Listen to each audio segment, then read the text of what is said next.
We had somebody use it on their lawn who was getting burn marks right by their white vinyl fence, and they applied it, and within 30 days, those burn marks were gone. And it was only getting hotter. Hey! I'm Levi. Riley. We're here in the shop putting together some Bactifeed into the bottles. So the Bactifeed's already been made, and we have all these bottles here. These are over 50 of them right here. This is the raw stuff, so we just take right out of that, make the product. Bactifeed is right here. Again, this powder is just a mixture of bacteria. We've got a couple different strains of Bacillus, some Azospirillum, and then there's also fungi in there. That Mycorrhizae is kind of the main one. Mycorrhizae essentially acts like a root. It's a fungi that connects to the roots. It actually goes into the cell walls. Like exactly. It'll dig into the cell walls and it's like a form of symbiosis.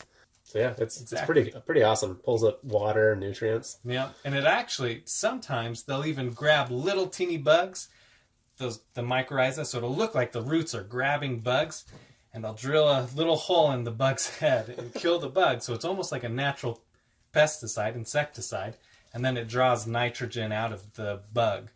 Really weird. It doesn't happen all the time, but it'll occasionally do that kind of thing because it's a living thing and it needs to fight and protect the root system, and it needs to protect itself from all this stuff and draw in more nutrients. And yeah, it'll go into rocks, put an acid on it, and start drilling into rocks and start mining all the nutrients that are, what is that called? Minerals. Minerals, yeah. Yeah, minerals that are coming out of rocks. And then what the bacteria do is, I just keep playing with this, it's so soft. The bacteria will, once they activate, so in a dry form, they're inactive. It takes about 6 hours roughly for them to activate once they get in water. And then every 20 minutes, they're doubling. There's also food in this powder for them to eat. So they start eating that food and releasing it as enzymes that are readily available for the crop. But that's just kind of an added bonus. Really what the food in there is to give them life. Because if they run out of food, they switch from aerobic to anaerobic. Aerobic means they use oxygen, that they're thriving, they can reproduce. Once they go anaerobic, then they stop reproducing and they actually can cannibalize. And so they sometimes level out at that time, but their population will kind of start to dwindle at that point.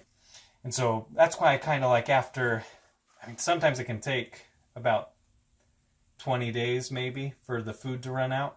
So if food starts to run out, you'll be able to smell it. When anaerobic bacteria are present, it's a harsh smell, not very pleasant. When they're aerobic, it's a little bit sweet. It's not necessarily pleasant, but it's a sweeter, unpleasant smell. It's a lot more bearable. And then you can actually just add food because they're facultative, which means they switch back and forth. They can be aerobic if they don't have food, if they have food. If they don't have food, they switch to anaerobic because they need to survive. So. And what did the Bacillus do? Oh yeah, I got sidetracked. Yeah, that's okay. Yeah, talk about whatever you want. So then the Bacillus, once you put it in the soil, you kind of conditioned them and got them full of energy and a heavy population. You put it in the soil and they start, if you have really hard soil at the top, they'll start breaking down just the soil at the very top. So what they do is they break down nutrients. They break down organic material and they release it as an enzyme that's readily available for the crop. They do a lot of different things, and we have a lot of different strains that kind of focus on different things. Again, there's conditions in your soil that one bacteria may not be able to survive very well, and so you may only have one of these bacteria in there for a day or two, but it's going to do what it can in that day or two. Other ones will be natural there, and so they'll actually be able to take root and start building an organization. They'll essentially do microscopic tunnels through your soil, and that allows for more water, more oxygen to flow in, or air, really, because you've got nitrogen in your air, and then that'll help hold more nitrogen in your soil, which makes your grass green. They also create humus. They create humus, yeah, exactly. Humus holds about 90% of its weight in water, so you get a lot of it. Like, what are the golf courses? And a lot of golf courses will save, on average, 30%, sometimes even higher. We've had guys cut back 50% on water. On fertilizer as well, because you're breaking down nutrients, you get more use out of what's already in there. you've put years and years of fertilizer on likely. So after years, only, and I can't remember the exact percent right now off the top of my head, I'm sorry, only a certain percent of it gets used. It's less than 50%, I'm pretty sure, gets used. The rest of it gets tied up in your soil. And so it's just there, and it's in an unavailable state or a very slowly available state. And it depends on your bacteria in the soil. So you may have a buildup from years and years of fertilizing. So once you start putting bacteria on there, they can start working that unused fertilizer. You've got so much of it. And so they start breaking that apart, and then you get to use less fertilizer. We've had guys actually eliminate the use of fertilizer for a couple of years. They had to put more on afterwards, but after a couple of years, because they start to deplete what's in there, what's been stored in there for so long. But I mean, that's 2-3 years of not using any fertilizer. I don't necessarily recommend it because it just depends on your soil. You may be able to get away with that. You may not. I mean, I work with farmers, and that's what a lot of this is. He's been working with farmers for how long? I think almost 8 years. It seems like a long time. I feel like I'm not that old, but I'm getting older. And so I've been working with farmers for almost 8 years, and we've... my dad developed this almost 20 years ago. Might have been 20 years ago. Growing up, I always thought, well, he's probably just a good salesman. It has nothing to do with the product. I don't know.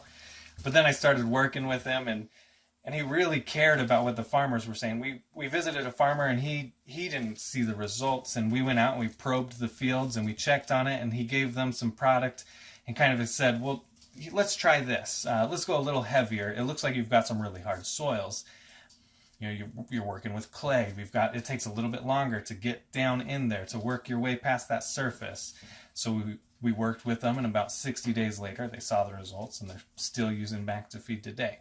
So we see that kind of thing a lot. And I had somebody earlier this year say, oh, you know what, I didn't see anything, so I don't need any this year. So I was like, okay, that's all right. I'll look at your soils. And I looked at their soils, and their soils looked great. And I thought, well, I'm seeing something, but if they're not, I'm not going to push it. That's okay.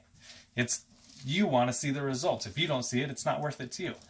And then about 2 months later, he got his tests back for his alfalfa, and he said, I need more of it. My quality tests are the best I've ever had.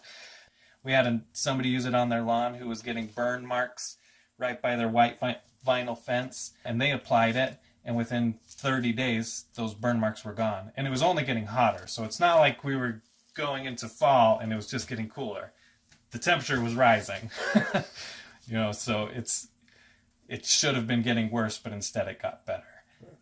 If you can hold more water, it's less likely to get burned. And dry out and stuff. So yeah. Yeah. So there's a lot of benefits to it. I'm sure we'll talk about more and more of them, and we're always learning more too. I mean, there's so many studies out there now, and major magazines, and farmers that used to call me a snake oil salesman are really fond of the product and are seeing the importance that you need biological activity in your soil. That's the life in your soil.